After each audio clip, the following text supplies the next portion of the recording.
You're listening to the Marriage Clinic podcast, a podcast on love, marriage, and personal development.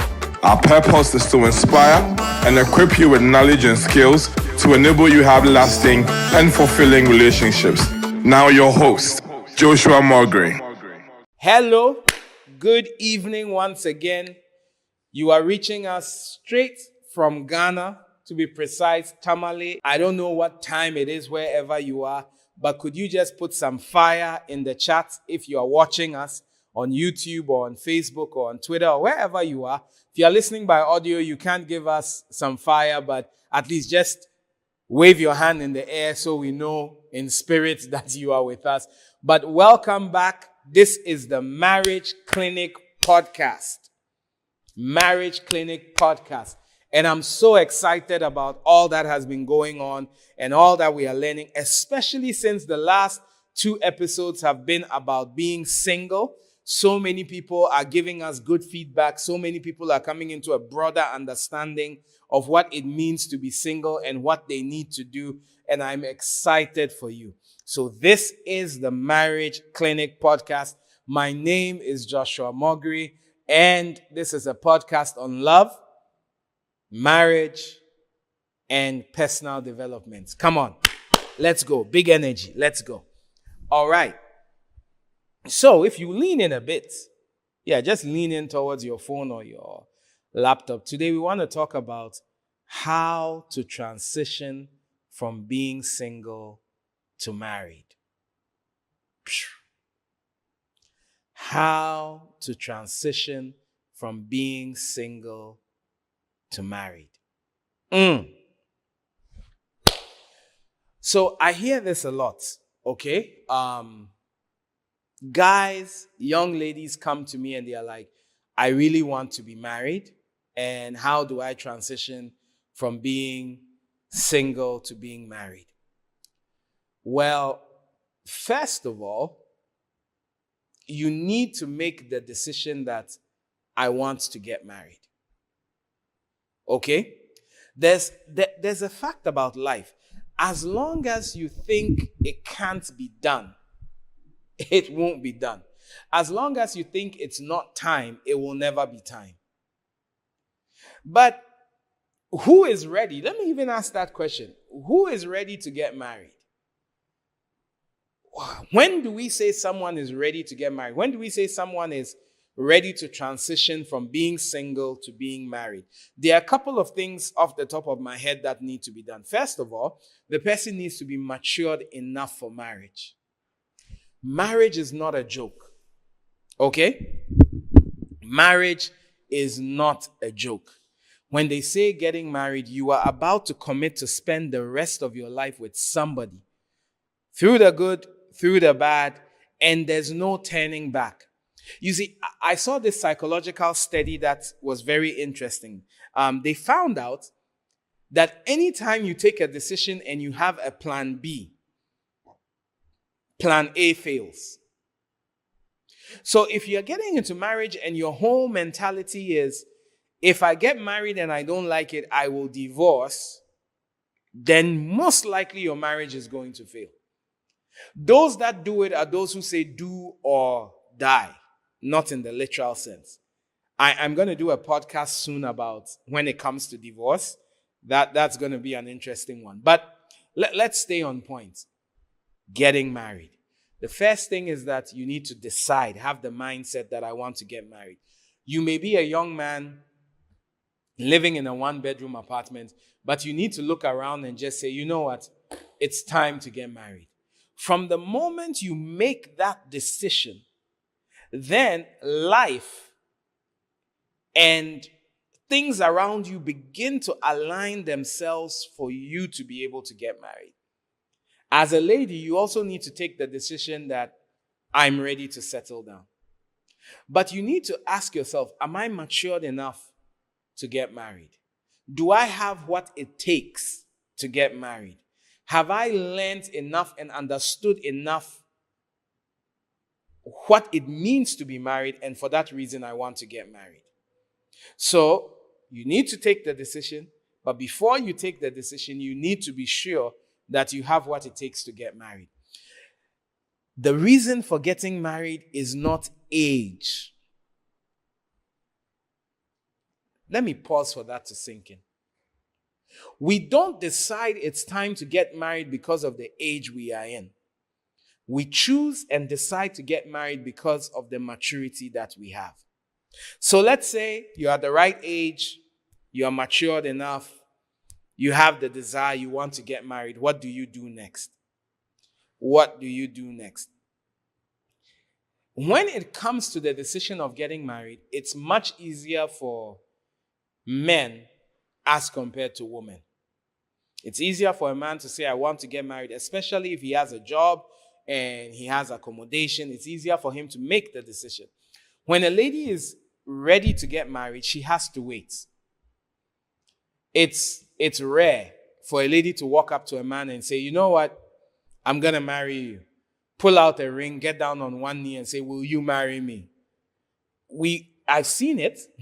I've seen it happen a couple of times, but it's rare. So if you decide you want to get married, the third thing you need to do is, I'm a person of faith. I'm a person of faith. You need to begin to watch and pray. I didn't say pray. I said watch and pray. Now, when we talk about praying for marriage, you need to go look it up on YouTube. Look at my YouTube channel. I have prayer confessions for those who want to get married. It's very effective and it's very good. If you haven't gone through it yet, please do go look at the prayer topics that we have there and pray about them. But you have to pray about things like, Lord, place me in the right location to get married. Make me the right kind of person. Bring the right person my way. Take away everything that keeps me from being the right person. Okay? Then we go into more specific things like if there are any spiritual things that are holding back marriage, you come against them and dealing with all of those issues. Because even in choosing to get married, you need to pray that the true heart of the person you are getting married to will be exposed. The true heart of the person you are getting married to should be exposed. Because you could be dating someone who sees you as an option and not their only. Or you could be dating someone who is just in to use you. You are in for marriage and the person either wants your money, wants your body, wants the prestige that comes along with dating you. So it's important that you watch that. So pray. Pray specifically about it. Brings me to the next one. Know what you want. If I sent you to the mall or to the market or to the convenience store in your community and I said, go buy me something. The question is, what am I going to buy you? Maybe I gave you 50 Ghana cedis or 100 Ghana cedis and I said, go buy something for me. The next question you will ask is, what? What should I buy for you? In the same way, you need to be able to know what you want in a partner. Physical attraction is not the most important part of getting married or choosing someone, but it is a very important part. Because, yes, she may have a good character, but when you see her, do you have a lift and a raise? Lift and a raise, for those who didn't get it, is code for an erection. All right? Are you turned on by the person? Because you're going to have to make babies with the person. You are going, and this most likely is going to be the last person you are going to sleep with. And hopefully the first and the last person you'll be sleeping with for the rest of your life. So if this, if this is what you're going to be having sex with for the rest of your life, is this what you want? Know what you want, physical attraction. And it's not only physical attraction, know what you want emotionally.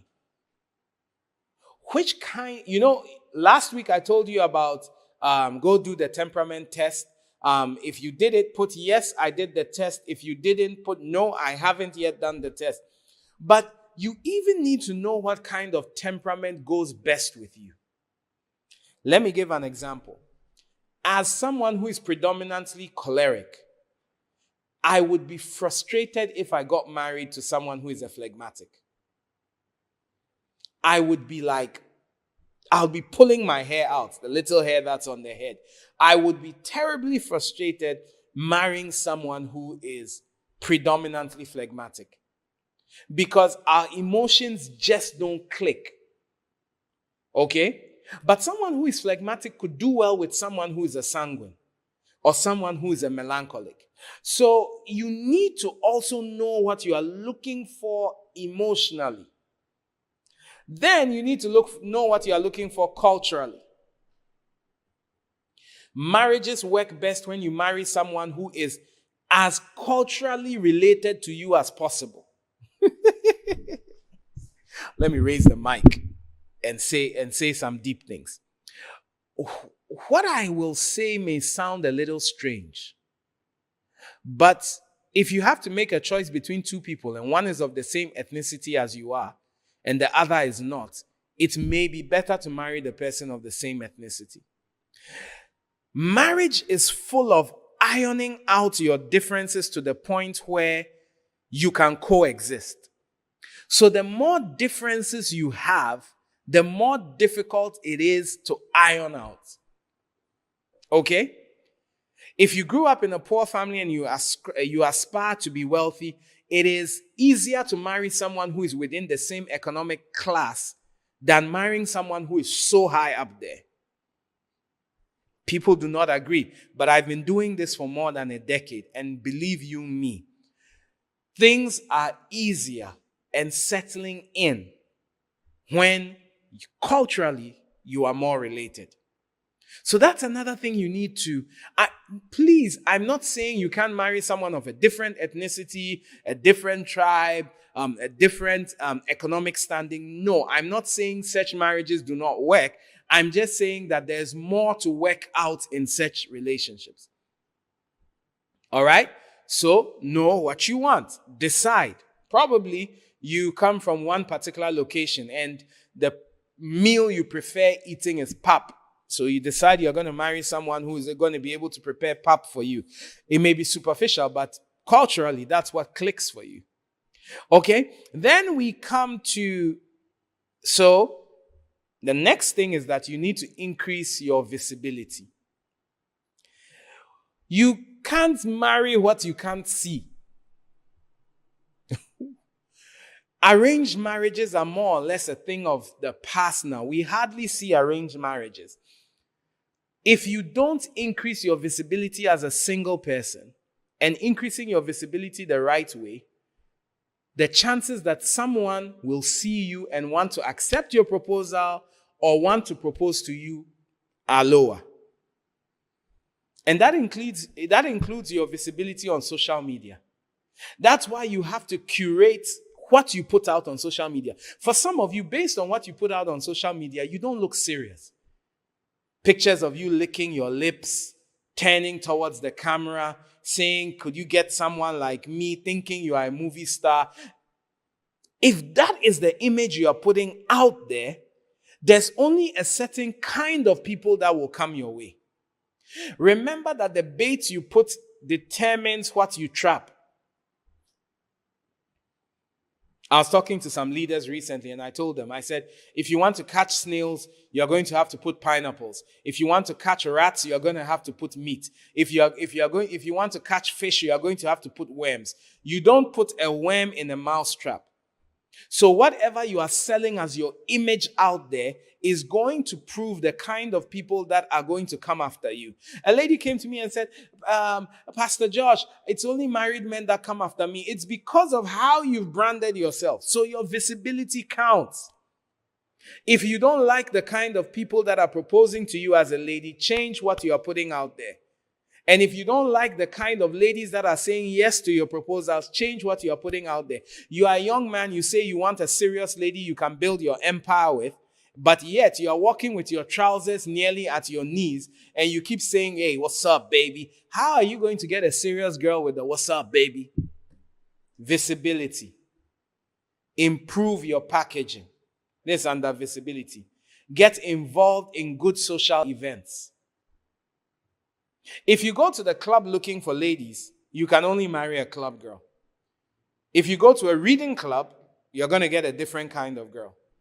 If you go to entrepreneurship seminars, you're going to get a different kind of girl. If you come to church, you're going to get a different kind of girl. Wherever you are fishing also determines the kind of fish you catch. You don't catch sharks. You don't catch sharks in a dam. No, you catch mudfish, you catch catfish, you may get some tilapia in there, and you may get some carp. The agriculturalist in me is coming out. The same way, you will find tuna and sharks and octopus and all these other things in the sea. So wherever you go, putting yourself and fishing determines the kinds of people you are going to get. So get involved. To increase your visibility, improve your packaging, get involved in good social events, maintain a sunny disposition, become a happy person. People gravitate towards happy people. If you are always frowning and you always look like you sucked on a lemon, no one is going to want to be friends with you. You are a guy, you say, I need to get married. But any place you go, you keep a straight face. And when you sit down and people are talking, say, me, I don't like nonsense. I don't like nonsense. You will definitely not get anyone with that kind of face. Maintain a happy disposition. You don't know how to say hello to people. When people say hello to you, you turn around and look at them like they dropped from somewhere. A guy asks you for a number. Why should I give you my number? No. Keep a sunny disposition. Be a nice person, for heaven's sake. All right? Still, to increase your visibility, join groups. If you are in a church, join a church group. Join the choir. That's if you can sing. Don't split out eardrums with a voice. Join groups. Get involved. Be an usher. Volunteer at places. Volunteer at a shelter. If your friend is having an event, go give yourself up for the event and be an usher at the event or help at the registration table. Young ladies, if you have to help at an event, please, registration table is a great place to be in. You get to scan everybody and see their names. All right? So join groups. When you go for programs, do presentations. Let's say you've gone for a seminar and they say, is there anyone who wants to do the presentation? And you, young man, you've put your hands between your legs and you are hiding. No, stand up and make a presentation. They may laugh at you, but you are increasing your visibility. All right? That's increasing your visibility. Then we come to number 4. Today's, it's not too short. Fix your character. There's a saying that to translate, your beauty will take you, but your character brings you back. If you want to get married, you must be in a relationship with somebody who is willing to get married to you. For somebody to be willing to get married to you while you are in the relationship, you must have shown such a great character that the person you are with decides that I want to do the rest of my life with this person. So if you don't fix your character, you may not, especially if you are handsome, have a lot of money, or you are pretty, getting into a relationship may not be a problem, but getting married may be challenging. I know so many guys out there who have a car, have a good bachelor pad, they are all over the place, and they don't find it difficult getting into relationships with ladies. But the relationships never work out. Why? Because of their funky character. They are so full of themselves. They are proud. They are arrogant. They feel they are God's gift to women. And it gradually comes through and the women are like, you know what? I don't think I want to settle down with you. So you need to fix your character. You need to fix your attitude. You need to polish off your bad areas. Work on your character. That drives away the opposite sex. It could be moodiness. It could be anger. And there are some people, they will ask you out. It's so great. You are in a relationship with the lady. And then her anger, when she loses it, she can insult your mother, for heaven's sake. Greed, moodiness. Everything you are crying. Young lady, you are in a relationship with a guy. In 1 week, he has said, I'm sorry over 5,000 times. Because you are offended at everything. And as you are moody, yes, you may be pretty, but as you are moody and he's asking himself, do I really want this for the rest of my life? Negativity. You're so negative about life. You're hanging on to past hurts. Me, I don't trust anyone. I don't trust anyone. Then, for heaven's sake, go live on some hill somewhere and be alone. You're going to have to trust somebody. In fact, you trusted the driver you sat in the car with. Did you look at his license? Life is trust. And at some point, you're going to have to start trusting again. Learn natures that make you more marketable. Learn natures that make you more marketable. Learn to hold a conversation. Learn to smile. Learn to have a good interest. Learn how to talk. There are so many people who don't know how to talk. Hey, this is the Marriage Clinic Podcast, a podcast about love, marriage, and personal development. I sincerely hope singles have got something out of this. And if you do have some questions, put it in the chat. Send it to me as an email. I will take time to address questions from time to time.